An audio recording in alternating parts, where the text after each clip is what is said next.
രാജ്യത്ത് ഇന്ധനവില വീണ്ടും കൂട്ടി. പെട്രോൾ 87 പൈസയും ഡീസലിന് 91 പൈസയുമാണ് കൂട്ടിയത്. പശ്ചിമേഷ്യൻ പ്രതിസന്ധി തുടർന്നാൽ വില ഇനിയും കൂട്ടുമെന്നാണ് സൂചന. ദില്ലിയിൽ ഓട്ടോ ടാക്സി ഡ്രൈവർമാർ 3 ദിവസത്തെ പണിമുടക്ക് പ്രഖ്യാപിച്ചിരിക്കുകയാണ്. ഒരാഴ്ചക്കിടെ ഇത് രണ്ടാം തവണയാണ് ഇന്ധനവില വർദ്ധിപ്പിക്കുന്നത്. കഴിഞ്ഞ വെള്ളിയാഴ്ച കൂട്ടിയത് 3 രൂപ. ഇന്ന് പെട്രോളിന് 87 പൈസയും ഡീസലിന് 91 പൈസയും വർദ്ധിപ്പിച്ചു. ദില്ലിയിൽ പെട്രോൾ വില 98 രൂപ 64 പൈസയും ഡീസൽ വില 91 രൂപ 58 പൈസയുമാണ്.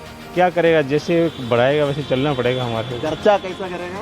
खर्चे में कटौती करेगा, कम गाड़ी चलाएंगे, घर से वर्क फ्रॉम होम करेंगे हम. തിരുവനന്തപുരത്ത് പെട്രോളിന് 111 രൂപ 71 പൈസയും ഡീസലിന് 100 രൂപ 59 പൈസയുമായി.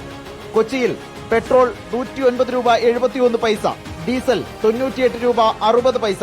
കോഴിക്കോട് പെട്രോൾ വില 110 രൂപയും ഡീസൽ വില 98 രൂപ 94 പൈസയുമാണ്. ഇന്ധന വില വർധനവിൽ മോദിക്കെതിരെ കോൺഗ്രസ് രംഗത്തെത്തി.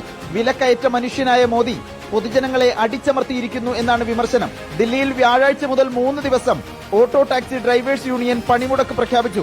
ഇന്ധനവില ഇനിയും കൂട്ടുമെന്നാണ് റിപ്പോർട്ട്. ഒറ്റഘട്ടമായി വില വർദ്ധിപ്പിക്കാത്തത് വിപണിയിലെ പ്രത്യാഘാതം കണക്കിലെടുത്താണ്. എണ്ണ കമ്പനികൾക്ക് ഇപ്പോഴും 750 കോടി രൂപയുടെ പ്രതിദിന നഷ്ടമുണ്ടെന്ന് പെട്രോളിയം മന്ത്രാലയം അറിയിച്ചു. റിപ്പോർട്ടർ ദില്ലി.